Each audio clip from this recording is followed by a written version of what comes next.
Tonight on CTV, taste buds may be questioned after you hear what the entomology club cooked up, and learn about the new COVID testing policy put on by CSU. Then, one Old Town venue may make for the perfect date, as well as a deep dive into men's basketball leading up to the upcoming Border War game. All that and more on CTV starting now.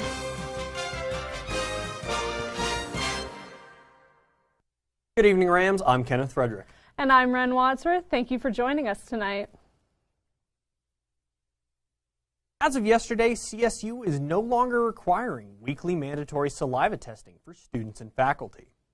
In an email sent out yesterday, President McConnell said that the university was at a 1% positivity rate, making the saliva test no longer necessary. Combined with the rising number of people who are vaccinated, there is hope for a maskless campus on the horizon. Now, we wait for Larimer County case rates to fall below substantial levels before the university will take away the mask mandate. But with saliva testing no longer required, what can Rams do for testing? Starting sometime this week, Rams will be able to take voluntary antigen testing, which can tell whether you have the antibodies for a specific virus. The university will let students know when they can test again after the cold front passes and screening pods are no longer closed. If you travel just east of CSU's campus, you may want to take alternative routes as a major street will be closed for more than a month. Libby Coy Way, also known as East Drive, will be under construction until April 29th for a waterline installment under the road. The majority of the road will be closed to both cars and bicycles except for southbound traffic from Edison Drive to West Pitkin Drive. A map provided by CSU Source shows the closures and detour routes for pedestrians, bicycles, and cars. Parking will not be allowed on the street during the construction period. However, sidewalks on Libby Coy plan to be open to foot traffic. Declining school enrollment across the state led Fort Collins West Middle School to close its doors. Chief Executive Administrator for Colorado Early Colleges, Sandy Brown, said that consolidating the school with another school in northern Colorado was a proactive measure. It will allow students to benefit from a larger program and expanded opportunities, both for curriculum and extracurricular activities. The plan as it stands involves students and staff to merge with either the Colorado Early Colleges Windsor campus, online school, or the other Fort Collins location. Colorado State University celebrated the induction of a new chapter to the school's campus that plans to encourage innovation. The National Academy of Inventors, or NAI, has over 700 establishments across the nation dedicated to supporting research in higher education. The new chapter aims to be an inclusive organization that welcomes anyone affiliated with CSU to engage with NAI. The introduction of this group hopes to enable students and faculty to get help to solve problems at the school and in the world. The inaugural meeting for the NAA was held earlier this morning via Zoom, but can also be found at the chapter's website, csuventures.org/NAI chapter. The proposed plastic bag ban from the 2020 ballot will take effect starting on May 1st. Grocers will then sell paper bags for customers that don't have reusable ones. Residents will no longer be able to use the plastic bags that we use in our everyday shopping. If someone doesn't have a reusable bag, they'll have to pay a 10-cent fee per paper bag, with the city receiving the majority of the profit. But the council has more changes on the horizon for the ban. After Fort Collins has some time to adjust, the council wants to make plastic bags banned from most stores and restaurants starting in 2024. This would change the need for reusable and paper bags from a grocery need to an everyday necessity. Small chains with 3 or fewer locations won't be hit as hard as larger companies. If a business's locations are all in-state, they will be exempt from the ban. Residents that wish to continue using plastic bags will have to look into smaller local businesses that won't be affected come May. One of the top 10 killers of Americans is present here at Colorado State University: diabetes. Producer Lee Medley got the inside scoop on how CSU is tackling these issues head-on. The Kendall Reagan Nutrition Center is a branch of CSU's Food Science Human Nutrition Department. So we are like an outreach branch here on campus. We're located in the Health and Medical Center. The National Diabetes Prevention Program, first and foremost, it's considered a lifestyle change program. It's not a weight loss program. And so lifestyle change, we're talking about behavior change. Behavior change is really hard. And that's why this program is designed to last the duration of a full year. So there are actually 26 classes that span over the course of a full year. We use a Centers for Disease Control curriculum, and we're actually recognized by the CDC for having an effective program. So it is a research-based, evidence-based program, whereas there's a lot of health programs out there that don't have that research backing. It's so much more than just eat this, don't eat that, follow this plan, but actually opening up a conversation with a dietitian, realizing how food is just tied into so much mind, body, and spirit. It can be really surprising to people to see the depth of healing that can occur through nutrition counseling. With prediabetes affecting 1/3 of Americans, the Kendall Reagan Nutrition Center hopes to bring change within the community. With temperatures not reaching above freezing until after Friday, the county is setting up emergency shelters for Fort Collins residents to use. Shelters will be open tonight, tomorrow, and Thursday night, with day shelters being open through Friday. Catholic Charities will be sheltering women and families, and the Rescue Mission will be housing men during the cold front. Lotteries for beds at the Rescue Mission will be held at 3 in the afternoon each day. Those who don't access overnight shelters are able to use the Murphy Center at 242 Conifer Street during the day. Transport will be operating regularly with stops at the shelters located on routes 8 and 81. I don't know, but I'm really glad to hear that there's going to be optional shelters because it's getting dangerously cold out there, Kenny.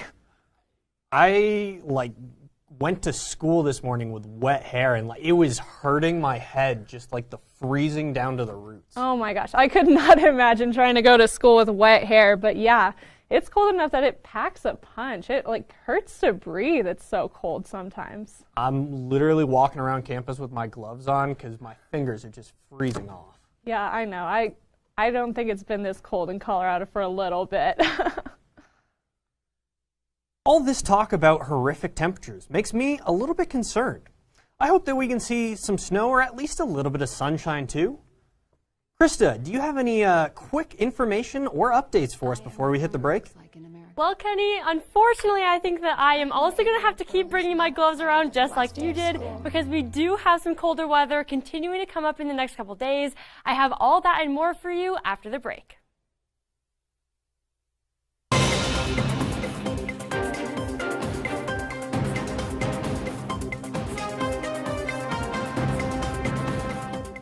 Welcome back from the break, Rams. Larimer County has made a program that decreases the dramatically prohibitive long wait times for inmates to receive mental health treatment. When a criminal defendant in Colorado is found incompetent to stand trial, they are funneled into the same inpatient hospital. Due to this, almost 800 people are sitting in county jails statewide, waiting for even an initial mental health evaluation. It can take further months or even years for court-ordered treatment to become available at limited facilities. Larimer County is now allowing defendants to complete a competency docket, giving them the ability to treat defendants with local community resources. This allows many of the 44 people sitting in Larimer County's jail waiting for help to receive it outside of custody, while still completing their mandatory restoration. When you think of an afternoon snack, insects may not be the first thing that comes to mind. But Colorado State University's Entomology Club is attempting to change the way the world thinks about bugs and eating them. Eating insects may sound like torture to some people, but CSU's Entomology Club is attempting to show the school the benefits that eating bugs can bring. We came up with the idea of a taco night. It just kind of is more fun with the theme, and then also it's a little bit easier, I think, to think about eating bugs as part of a familiar food that we already have, rather than just the raw insects themselves. Entomophage, or the ingestion of insects, is a popular cultural practice in many parts of the world except for the West. Additionally, eating bugs has several health and ecological benefits from it. However, the trend has not taken off in the U.S. yet. The goal is to just make eating insects more of a socially acceptable thing. And so I feel like if you provide a lot of options, you're more likely to get a good wider target audience. So we have grasshoppers, and we have basil and curry, salt and pepper mealworms, and then we have a bunch of crickets. We have sriracha, sour cream and onion. While some students were just happy for the free food, and others were excited by the new challenge, the event packed the room to potential new insect lovers. It's definitely a good experience to try, and the only place you could do it is here. CSU's Entomology Club has semester-long events that relate to entomophage and are meant to educate students about the world of insects. All right, Ren, you've convinced me about the nutritional value of these insects. Can you tell me that they tasted good? You know, I did have a taco myself, and I didn't notice any of the bugs in it while I was eating. Just a little bit of a crunch, and they were really spicy. I had some sriracha crickets, so there was a bit of a kick to them. No pun intended. Is it true that they taste pretty much just like chicken? Again, I couldn't really taste them besides the spice, so maybe if I just ate them on their own, they would. Fair enough. Some may see coffee as a necessity, and the residential dining services agree. To feed those cravings, dining services employees will host a caffeine cart at different residence halls each week. The service will be free of charge, and residents are welcome to use it at their leisure. The service will start this Thursday, where it will be available in the lobby of Allison Hall and the Academic Village the following week. If you depend on coffee to get you through the day, this may be the perfect opportunity for you. Boulder County was greatly impacted by the Marshall Fire at the beginning of 2022, and a benefit concert is attempting to help the community regrow. The entirely virtual concert is set for 7 on Monday night. The event is estimated to encompass over 2 hours of music, with pre-recorded songs only released for the concert. The benefit will be streamed on the platform Veeps, which aims for a direct-to-fan experience.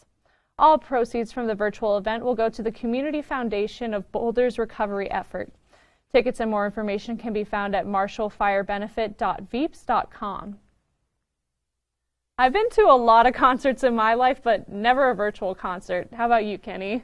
I've seen a few of my friends like recitals on Zoom, and I mean, it's pretty enjoyable if you have like a nice headset. But. Yeah, I was going to say, I feel like I'd miss out on that like in-person experience. So hopefully Veeps, it sounds like it's a different kind of streaming, so hopefully they can do that.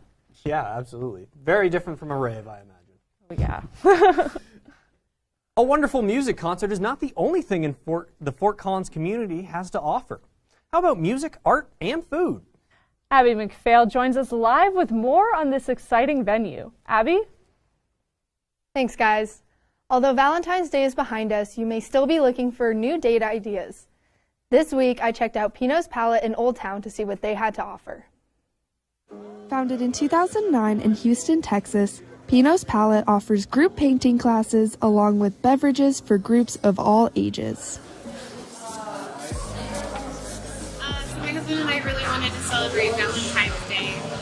So coming here tonight just kind of gave us a special way to spend time together. Coming here is really a treat.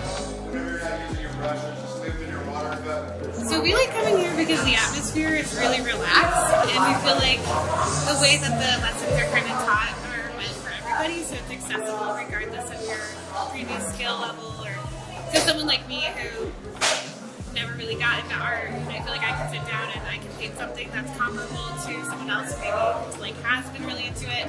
My husband was super into art and painting in high school, so I think this brings him back too.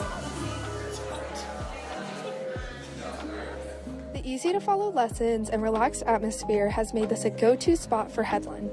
So my favorite part about coming here is definitely the instructors are always really nice, and just everyone kind of helps you out. I feel like when you come here, no one's judging you either, so that makes it definitely a place that I like